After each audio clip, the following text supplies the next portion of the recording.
I have a story. Today's story is called The Fire Station by Robert Munsch and Michael Marchenko.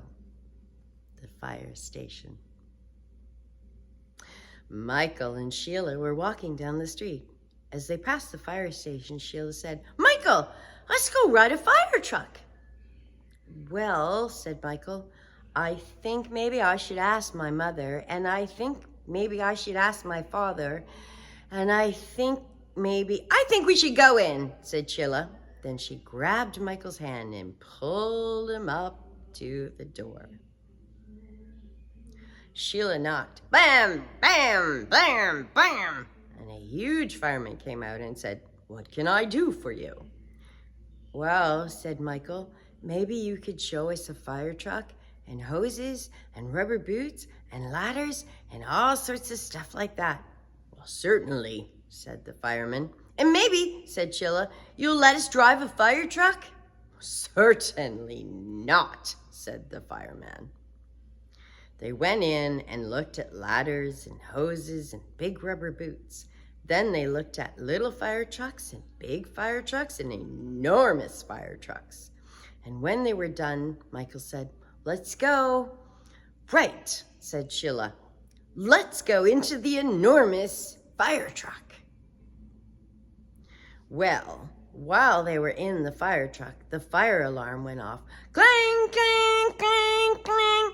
"Oh no," said Michael. "Oh yes," said Sheila. Then she grabbed Michael and pulled him into the back seat. Firemen came running from all over, and they slid down poles and ran downstairs. Then they jumped onto the fire truck and drove off.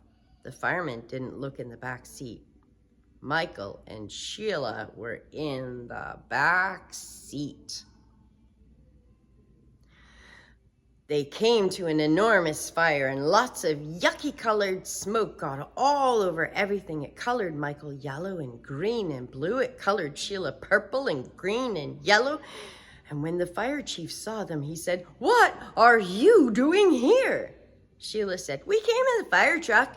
We thought maybe it was a bus. We thought maybe it was a taxi. We thought maybe it was an elevator. We thought maybe..." "I think I'd better take you home," said the fire chief. He put Michael and Sheila in his car and drove them away. When Michael got home, he knocked on the door. His mother opened it. It said, "You messy boy, you can't come in and play with Michael. You're too dirty." She slammed the door right in Michael's face. "My own mother," said Michael. "She didn't even know me." He knocked on the door again. His mother opened the door and said, "You dirty boy, you can't come in and play with Michael. You're too dirty. You're absolutely filthy. You're a total mess. You're... Oh my. Oh my. You're Michael." Michael went inside and lived in the bathtub for 3 days until he got clean. When Sheila came home, she knocked on the door. Her father opened it and saw an incredibly messy girl. He said, "You can't come in and play with Sheila. You're too dirty." He slammed the door right in her face. "Ow," said Sheila, "my own father, and he didn't even know me." She kicked and pounded on the door as loudly as she could.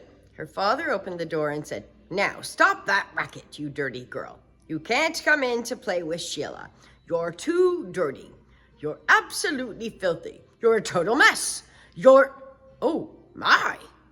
Oh no. You're Sheila." "Right," said Sheila. "I went to the back of the fire truck, and I got all smoky. I wasn't even scared." Sheila went inside and lived in the bathtub for 5 days until she got clean. Then Michael took Sheila on a walk past the police station. He told her, "If you ever take me in another fire truck, I'm going to ask the police to put you in jail." "Jail?" yelled Sheila. "Let's go look at the jail. What a great idea." "Oh no," yelled Michael, and Sheila grabbed his hand and pulled him into the police station. The end.